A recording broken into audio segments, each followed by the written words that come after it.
যে ব্যক্তি আত্মীয়ের সাথে সম্পর্ক ছিন্ন করে সে ব্যক্তি জান্নাতে যাবে না। No entry. জান্নাতে কিছু লোকের জন্য নো এন্ট্রি, প্রবেশাধিকার নাই। সেই দুর্ভাগা মানুষগুলোর ভিতরে এক শ্রেণী মানুষ হলেন তারা যারা তাদের রক্ত সম্পর্কীয় আত্মীয়ের সাথে সম্পর্ক ছিন্ন করে। চাচার সাথে আপনার গন্ডগোল হতে পারে, দুইটা হয়তো জমি জমা নিয়ে দুইটা ঝামেলা, একটা ঝামেলা হতে পারে, কিন্তু সেজন্য সম্পর্ক ছিন্ন আপনি করতে পারেন না। তিনি আপনার রক্ত সম্পর্কীয় আত্মীয়। শুধু চাচা নন, এরকম আরো যতজন আছেন।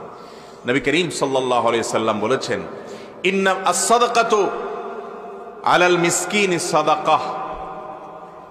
তুমি সাধারণ গরিব মানুষকে দান করলে একটা সওয়াব পাবা, সেটা হলো দানের সওয়াব।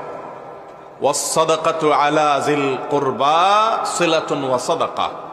আর যদি তুমি তোমার কোনো আত্মীয়কে দান করো তাহলে দুইটা সওয়াব পাবা। একটা হলো দানের সওয়াব, আরেকটা হলো এই দানের মাধ্যমে আত্মীয়ের সাথে তোমার যে সম্পর্ক ঘনিষ্ঠ হলো, সে যে তোমাকে ভালোবাসলো, একটা সম্পর্ক যে ভালো হলো, সেজন্য আত্মীয়তার সম্পর্ক রক্ষা করার সওয়াব। দুইটা সওয়াব তুমি পাবা। আমাদের অনেক ভাই বোন আছেন, অনেক মসজিদ মাদ্রাসায় টাকা দেন, অনেক ওয়াজ মাহফিলে টাকা দেন, অনেক ভালো ভালো জায়গায় টাকা দেন।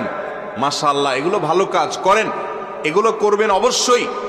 কিন্তু এগুলো করে যদি আপনি আপনার নিজের রক্ত সম্পর্কীয় আত্মীয় স্বজন যারা অভাবী আছেন, গরিব আছেন, চলতে কষ্ট হয়, অসুবিধা হয়, তাদের দিকে যদি আপনি খেয়াল না করেন, তাহলে আপনার ওই দানের চাইতে এই দান আল্লাহর কাছে অনেক বেশি গুরুত্বপূর্ণ, অনেক বেশি সওয়াবের কাজ।